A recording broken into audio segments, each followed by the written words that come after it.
नमस्कार दोस्तों, स्वागत है आपका daily one topic by AK YouTube channel पर। आरपीएससी ने फर्स्ट ग्रेड का विस्तृत विज्ञापन जारी कर दिया है। स्कूल लेक्चरर की भर्ती आपकी निकल चुकी है। इसमें बहुत सारे मित्रों का, विद्यार्थियों का ये सवाल है एक दूसरे से या बहुत सारे यूट्यूब चैनल्स पर कि पोस्ट 6000 ही क्यों आई है, क्योंकि इतनी सारी स्कूलें क्रमोन्नत हो गई हैं। तो मैं आपको बता दूं, इन्होंने अपने विज्ञापन में पहली लाइन में लिख दिया है कि पद अस्थायी है। विभाग से प्राप्त कुल रिक्त पदों में कमी या वृद्धि की जा सकती है। तो विभाग से जो प्राप्त कुल रिक्त पद हैं उनका वर्गीकरण यहाँ पर दिया गया है। तो पदों में वृद्धि भी हो सकती है, पदों में कमी भी हो सकती है। आपको इस बात को बिल्कुल भी ध्यान में नहीं रखना है, दिमाग में नहीं रखना है। आपके सामने जो अभी फ़िलहाल जो वैकेंसी आई है ये 6000 टोटल पोस्ट पे आई है, ठीक है। इस 6000 टोटल पोस्ट में से आपके सब्जेक्ट की जितनी पोस्ट हैं आप उनको ध्यान में रख के अच्छे से अच्छी तैयारी करने की कोशिश करें ताकि आप इसमें सफल हो सकें। कुछ बातें हैं जो हम इस वीडियो नोट में आपसे बातचीत करेंगे। तो पहले एक सरसरी तौर पर हम देख लेते हैं किस विषय की कितनी भर्ती आई है। तो बायोलॉजी की टोटल पोस्ट यहाँ पे आई है 162, कॉमर्स की आई है 130। यहाँ पर ये रिजर्वेशन दे रखा है किस वर्ग की कितनी पोस्ट हैं वो आप यहाँ पर देख सकते हैं। हर विषय के लिए लागू होगा। इसी प्रकार मैथ म्यूज़िक की आई हैं 12, ड्राइंग की आई हैं 70 और एग्रीकल्चर की आई हैं 280। ठीक है, आगे चलते हैं। ज्योग्राफी की हम बात करें तो ज्योग्राफी की पोस्ट आई हैं 793 793, हिस्ट्री की 807, हिंदी की 1462, पॉलिटिकल साइंस की 1196। तो पॉलिटिकल साइंस के विद्यार्थी इस चैनल पर ज़्यादा जुड़े हुए हैं तो उसके लिए मैंने ये हाईलाइट कर दिया है कि 1196 पोस्टें आपकी पॉलिटिकल साइंस की, और आगे ये इनका वर्गवार बंटवारा भी दे दिया गया है, ठीक है। तो अब तैयारी ज़ोर शोर से होनी चाहिए, कमर कस लीजिए। इंग्लिश वाले विद्यार्थियों के लिए 342 पोस्ट है, संस्कृत 194, केमिस्ट्री 122। इसी तरीके से होम साइंस 22, फिजिक्स 82 और मैथ्स 68, इकोनॉमिक्स 62, ठीक है। सोशियोलॉजी की है 13 पोस्ट, पब्लिक एडमिनिस्ट्रेशन की 9, पंजाबी की 15, उर्दू की 40। और फिर ये कोच की कोई पोस्ट है जिसमें wrestling, coach kho kho, coach hockey, coach gymnastic, coach football, okay. और नीचे है आपका फिजिकल एजुकेशन, तो इसमें टोटल 112 पोस्ट हैं। तो 6000 पोस्ट पे ये वर्गीकरण आपको यहाँ पे दिया गया है, ठीक है, जिसमें पॉलिटिकल साइंस वालों की पोस्ट भी मैंने बता दी है। अब इस वर्गीकरण में जो शॉर्ट फॉर्म यूज़ में की गई हैं वो यहाँ पे इन्होंने बता दी है कि भाई JEN का मतलब जनरल होता है, UR का मतलब अनरिजर्व्ड होता है, MI का मतलब मेंटल इलनेस होता है, SLD का मतलब स्पेसिफिक लर्निंग डिसेबिलिटी होता है, ठीक है। इस प्रकार से जिस भी कैटेगरी से जो भी संबंधित शॉर्ट फॉर्म है उसे भी आप यहाँ पे समझ लीजिएगा। विस्तृत विज्ञापन आप तक पहुँच चुका होगा। अब यहाँ पे देखिए दोस्तों, यहाँ पे दिया गया है कि एक खास बात यहाँ पे दी गई है कि राजस्थान राज्य के अन्य पिछड़ा वर्ग, अति पिछड़ा वर्ग और आर्थिक रूप से कमजोर यानी EWS के लिए आरक्षित पदों हेतु पात्र एवं उपयुक्त अभ्यर्थी उपलब्ध नहीं होने पर इन पदों को नियमानुसार सामान्य प्रक्रिया से भरा जाएगा। ये इसमें एक पॉइंट दिया गया है, ठीक है। बहुत सारे पॉइंट है इसमें। तो अब इसमें सबसे बड़ी बात आती है अनिवार्य शैक्षणिक योग्यता की, ठीक है, अनिवार्य शैक्षणिक योग्यता की। तो इसमें जो मेजर सब्जेक्ट जितने भी हैं वो क्रम संख्या 6 से लेकर 20 तक समाहित हो जाते हैं। तो इसमें बात ये है दोस्तों कि पहली बात तो पोस्ट ग्रेजुएट और equivalent examination recognised by UGC in the relevant subject with degree और diploma in education recognised by the National Council of Teacher Education government से, मतलब एक तो पोस्ट ग्रेजुएट होना चाहिए। दूसरा उसमें जो भी BEd कर रखा है ये वाली डिग्री उनके पास में होनी चाहिए, ठीक है। तो ये एक क्या है, अनिवार्य शैक्षणिक योग्यता है।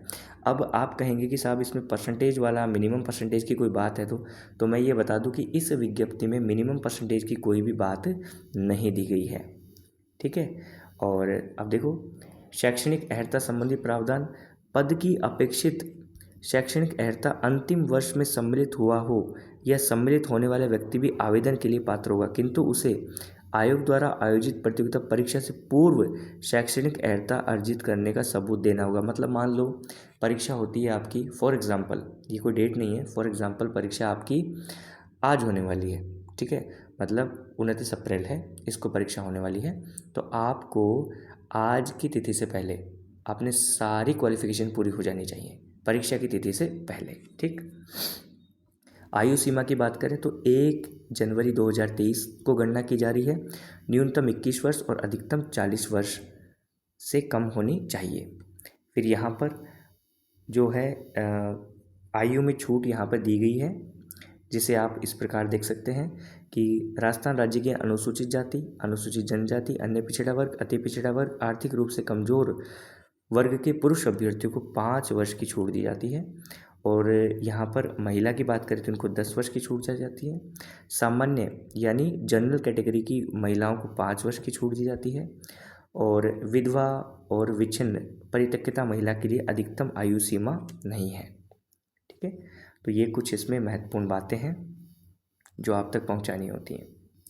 वैसे पूरी विज्ञप्ति ही आपको पढ़ लेनी चाहिए एक बार, ठीक है। अब यहाँ पर चयन प्रक्रिया में क्या दे रखा है कि अभ्यर्थियों का चयन प्रतियोगी परीक्षा के माध्यम से किया जाएगा। आवश्यकता पड़ने पर आयोग द्वारा उत्तर पत्रक, उत्तर पुस्तिका के मूल्यांकन में स्केलिंग, मॉडरेशन, नॉर्मलाइजेशन पद्धति को भी अपनाया जा सकेगा।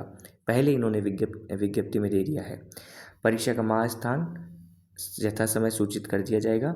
आवेदन की अवधि है 5 मई 2022 से 4 जून 2022 रात्रि 12 बजे तक।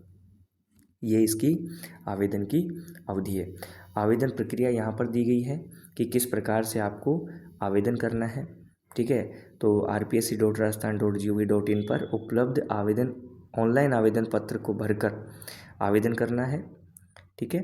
तो अभ्यर्थियों आयोग की वेबसाइट पर उपलब्ध अभ्यर्थियों के लिए दिशा निर्देश विज्ञापन का ही भाग है, उसे हिस्सा माना जाएगा।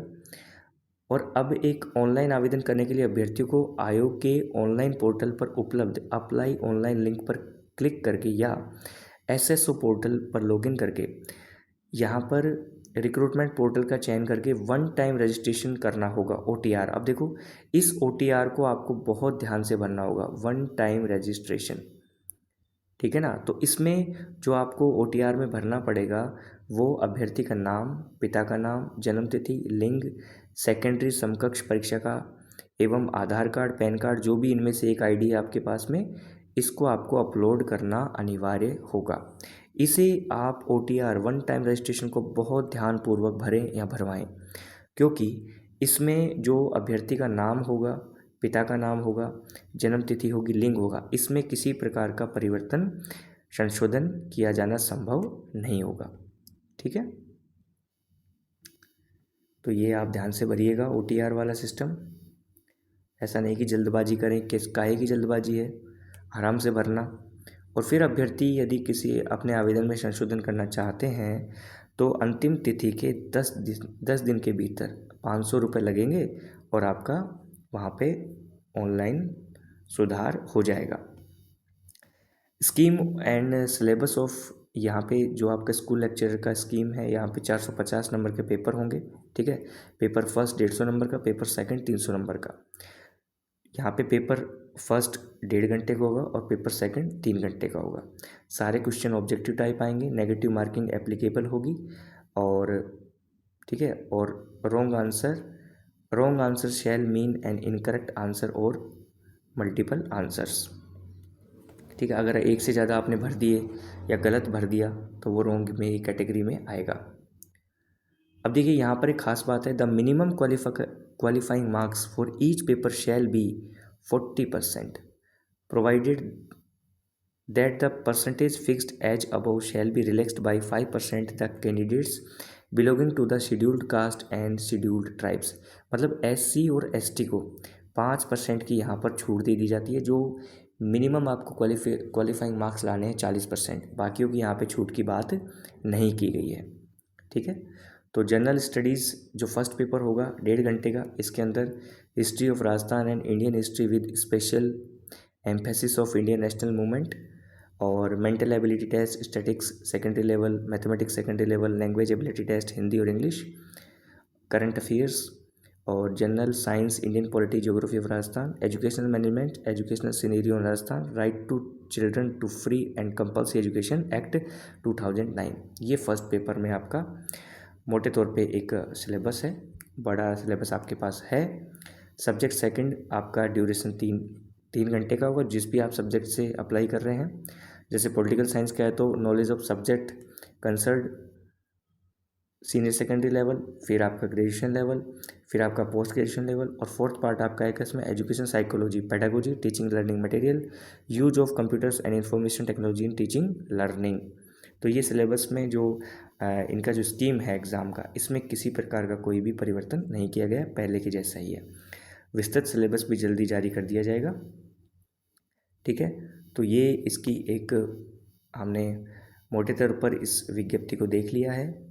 कुछ मुख्य बातें थी वो हमने बता दी है। अब परीक्षा शुल्क की बात करें तो परीक्षा शुल्क में देखें तो सामान्य अनारक्षित जो वर्ग है, अनारक्षित वर्ग, राजस्थान के क्रीमिलियर श्रेणी के अन्य पिछड़ा वर्ग, अति पिछड़ा वर्ग, ये जो है यहाँ पर 350 रुपये पे करेंगे।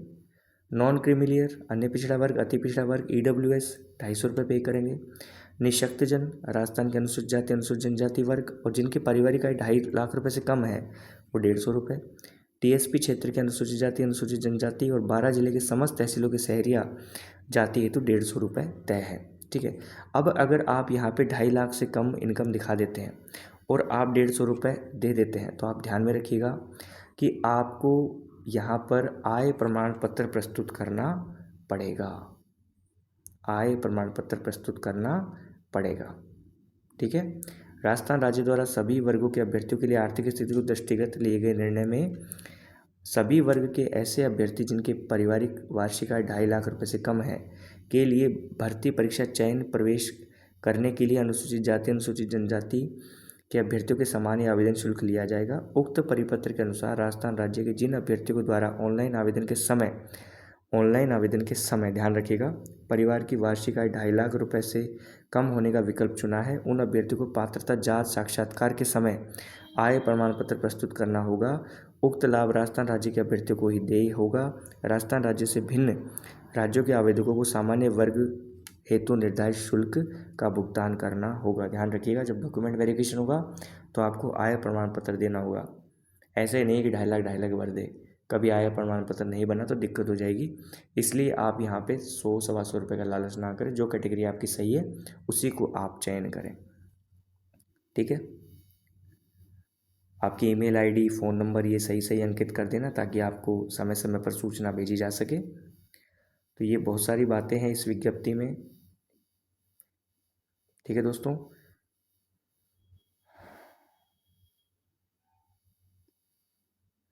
जो आपका सर्टिफिकेट है, जो आपका OBC और ये जितना भी सर्टिफिकेट है, तो अनुसूचित जाति, अनुसूचित जनजाति, अन्य पिछड़ा वर्ग, अति पिछड़ा वर्ग, आर्थिक रूप से कमजोर वर्ग के अभ्यर्थियों को आरक्षण का लाभ लेने हेतु जाति प्रमाण पत्र ऑनलाइन आवेदन की अंतिम तिथि तक जारी किया हुआ प्रस्तुत करना होगा।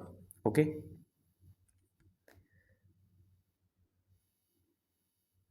और जो अदर स्टेट के जो यहाँ पे लड़कियां हैं, महिलाएं हैं जो शादी होके आती हैं उनको जनरल में काउंट किया जाएगा, ये भी क्लियर है।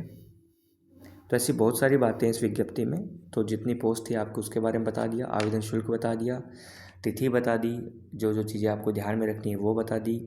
1 टाइम रजिस्ट्रेशन फिल करते समय ध्यान रखिएगा। आप सभी को बहुत बहुत अग्रिम शुभकामनाएं। जुट जाइए, अब यहाँ पे जो भी हेल्प मटेरियल होगा आपके लगातार पोस्ट कर दिया जाएगा। Thank you so much.